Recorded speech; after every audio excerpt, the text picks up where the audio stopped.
Revenue Department, Revenue Department, Revenue Department, Revenue Department, Revenue Department, DCO, Tahsildar Kathua, Revenue Department, Revenue Department, Revenue Department. Sir नमस्कार, मेरा नाम रवेल सिंह है। Actually मैं एक social worker हूँ। ये घाटी इलाके से मैं बिलोंग करता हूँ और ये जितने भी लोग हैं यहाँ पे घाटी इलाके से ही हैं। ये चंग एरिया का दबवाल एरिया के साथ एक चंग एरिया है जो इंडस्ट्री एरिया के साथ में लगता है। ये ऐसा प्राचीन एरिया है। ये जसरोटा राजा जो था जसदेव सिंह, उनके पोत्रा था करणदेव सिंह जी। उन्होंने इस ज़मीन को इरीगेटेड किया था 1320 में और 1320 से उन्होंने जो एरिया इरीगेटेड किया था उसने वो स्पेशल अपने रजवाड़े के लिए वहाँ से धान उगाता था। वो ऐसी एक हिस्टोरिक लैंड है जिस लैंड को आज हमारा जो डिपार्टमेंट है ये मिली भगत से उसको कन्वर्ट कर रहा है इरीगेटेड लैंड को इंडस्ट्री पर्पस के लिए। तो मैं आपको ये बताना चाहता हूँ कि आज की डेट में जो इरीगेटेड लैंड है वो बड़ी मुश्किल से इरीगेशन में लाई जाती है। हमारे पास डिस्ट्रिक्ट कठुआ की बात की जाए तो कंडी एरिया में हज़ारों एकड़ ज़मीन जो है अनइरीगेटेड है, जिसको मंकीज़ का खतरा है। वहाँ पर कोई फसल नहीं लगती है। हम ये नहीं कहते कि इंडस्ट्री नहीं लगाओ, इंडस्ट्री लगाओ, लेकिन ऐसे एरिया में लगाओ जहाँ पर फसल नहीं उगती हो।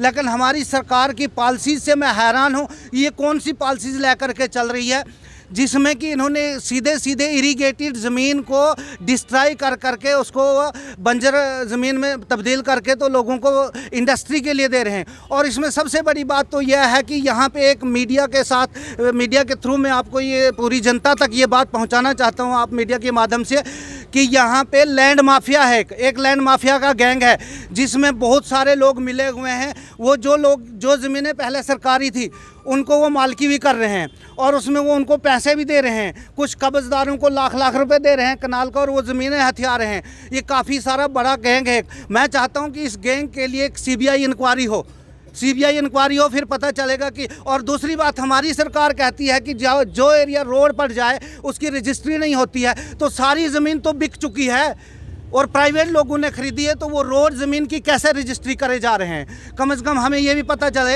ये तो मुझे सीधे सीधे लगता है कि ये जो सरकार के जो हम इधर पे नुमाइंदे रखे हुए हैं, जो हमने जनता के नौकर बना करके रखे हुए हैं, इधर पे हमारे SCRDC है, जो रेवेन्यू डिपार्टमेंट है, इनकी भी मिली भगत लगती है बीच में। क्योंकि इनके साथ जो उस गैंग के साथ जो माफिया है उनके साथ एक ऐसा आदमी भी है जो रेवेन्यू डिपार्टमेंट से रिटायर्ड है और वो पूरे वीकनेस जानता है रेवेन्यू डिपार्टमेंट की, बैकडोर एंट्रीज जानता है। वो ऐसी एंट्रियां करवा करके लोगों की ज़मीनें इधर से उधर कन्वर्ट करे जा रहा है और बीच में से लोगों को, कईयों को पैसे दे रहा है, कईयों को ड्रा करके कर रहे हैं। इस मसले को लेकर कभी डीसी साहब से मिले थे? जी सर, पहले मैं 1-1.5 साल पहले भी एक बार मैं डीसी साहब के पास आया था, मेमोरेंडम ले करके उनको मेमोरेंडम दिया था, थमाया था। आज फिर मैं जो एक मेमोरेंडम ले करके आया हूं और सीधी बात कहता हूं मैं कि देखो, गवर्नमेंट ऑफ इंडिया का अगर कानून है 370 टूटने के बाद, तो उसमें सीधे सीधे लफ्ज़ों में कहा गया कि अगर कोई प्राइवेट लैंड है, लिमिटेशन एक्ट 1963 के तहत उस काबज़दार को नहीं हटाया जाता है।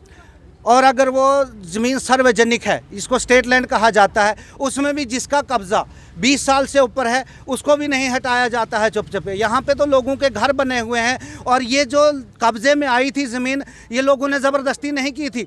तब जो रेवेन्यू डिपार्टमेंट के लोग थे उन्होंने खुद उनकी गिरदौरियाँ लगा करके दी। लोगों ने लाखों रुपया लगा करके उस ज़मीन को इरीगेटेड किया, प्लान किया, बनाई और आज उस ज़मीन को छीने जा रहे हैं। उन लोगों को रोड पर उतारा जा रहा है। ये लोग खाएँगे क्या? समझ नहीं आ रही कि ये लोग क्या खाएंगे। अगर हमारी स्टेट की बात की जाए, स्टेट का कानून कहता था 2010 का जो हमारा स्टेट का एक एक्ट है वो prohibition of conservation of agriculture land into the दूसरी लैंड में कन्वर्शन करने के लिए, उसमें भी टोटल प्रोहिबिशन है कि वो उसको नहीं बदल सकते हैं।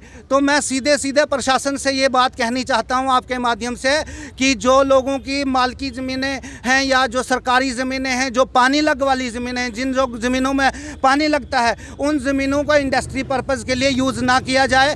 क्योंकि हम आने वाली जनरेशन्स को क्या देने वाले हैं? पैसा देने वाले हैं। वहाँ पर अगर सीमेंट की इंडस्ट्री लगेगी तो हमारे बच्चे सीमेंट तो नहीं खाएँगे। मेरा नाम काजल है। देखिए, मैं आपको बोलना चाहती हूँ कि हमारी ज़मीनें हमने ख़रीदी हुई थी। जो हमारी दबवाल में ज़मीनें हैं वो हमने ख़रीदी हुई थी। हमें बोला गया था ये माल की हैं, ठीक है। तो अब ये हमें बता रहे हैं कि ये सरकारी है, यहाँ से उठ जाओ। अगर हम उठ जाएंगे तो हम कहाँ जाएंगे? हमें बताओ, हम कहाँ चले जाएंगे? हम डोडा से आए थे, हम पुराने पिछड़े हुए लोग हैं जो डोडा से आए थे और हमने मिलिटेंसी के दौरान आए थे और हमने ज़मीन ली इधर। जब हमने ज़मीनें ली तो हमें बोला गया था मालकी है, हमने ख़रीदी। तब उसके बाद हमने पटवारी ने भी हमें ठगा, हर चीज़, हर लोग ने हमें इतना ठगा है कि हमारी किसी ने बात ही नहीं सुनी। डीसी के पास भी आए, फिर भी किसी ने बात नहीं सुनी हमारी। और आज बोल रहे हैं कि ये सरकारी है, यहाँ से भाग जाओ। हम कहाँ जाएंगे? कहाँ जाएँ हम कहाँ जाएंगे? हम गरीब लोग हैं।